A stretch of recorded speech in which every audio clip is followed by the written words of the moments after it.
The Sun is approaching being a middle-aged star.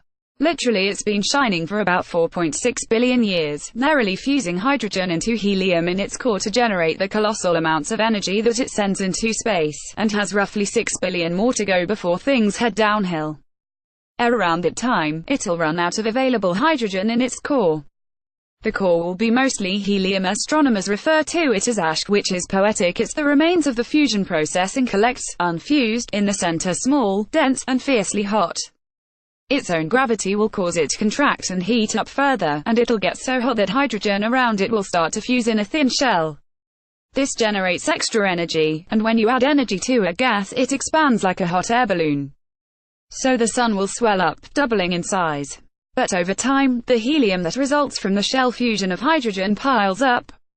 The core gets squeezed even more, and after about 700 million years, when it's around 7 billion years old, the core will become degenerate. This is a bizarre state where the matter is ruled by very strange quantum mechanical laws. One important aspect is that as you add mass to degenerate matter, it actually shrinks, the opposite of what you might expect. And mass is most certainly being added to the core as more helium is made around it. That makes it heat up more and more. The outer layers of the Sun will expand again.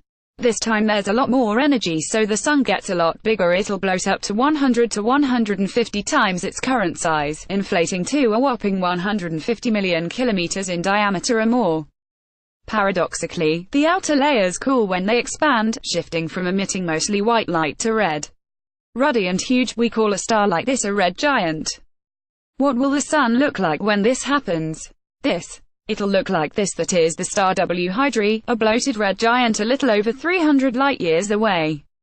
That shot is a direct image, a real picture of the disk of the star taken using ALMA, the Atacama Large Millimeter-Submillimeter Array, a telescope in Chile that observes light far outside the range of the human eye.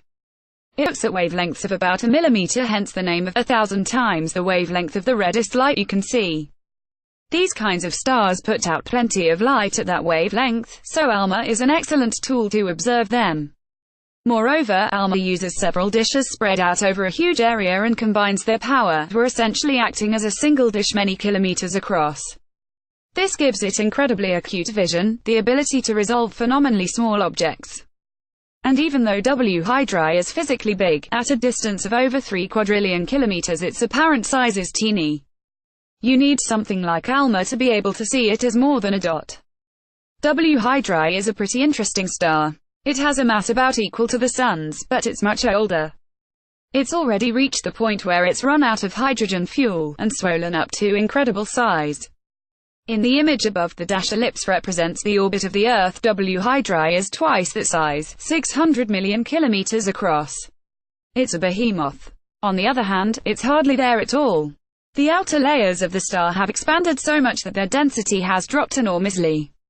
Even if you were physically inside the star, just below that visible surface, there are so few atoms per cc it would be like being inside a vacuum.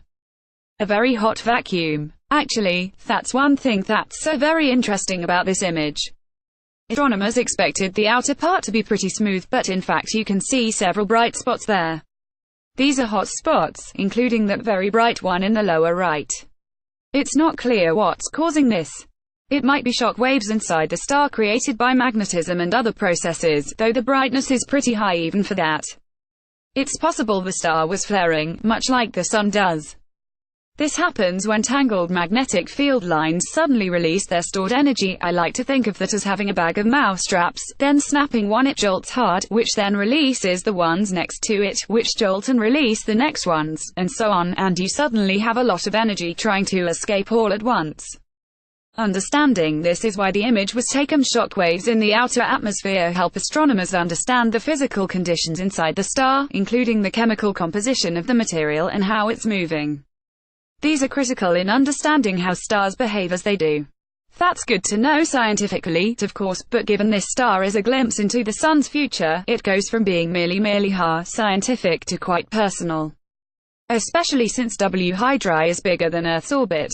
It's not too hard to see why this is really personal. It's fortunate that W Hydrae is so close to us. That makes its apparent size big enough to see, and only a handful of stars are in that category right now. Even then it takes sophisticated tech to image them. but we're getting better at this, and can make telescope arrays that are pretty big.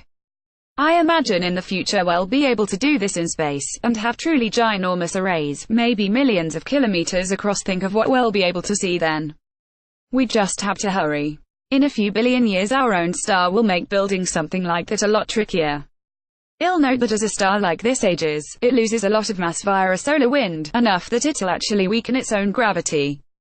The orbits of the Earth and other planets will slowly expand too as this happens, and our orbit may get big enough to avoid being swallowed by the Sun as it expands. Venus might as well, but it's hard to say. Mercury is a gunner for sure. P.S. Not to plug my own stuff, but to plug my own stuff. I wrote a chapter in my book Death from the Skies all about the future of the Sun, which has a lot more details and a timeline of events right up to when the Sun sheds its mortal coil. Find out what discerning bookseller can trade it to you for money.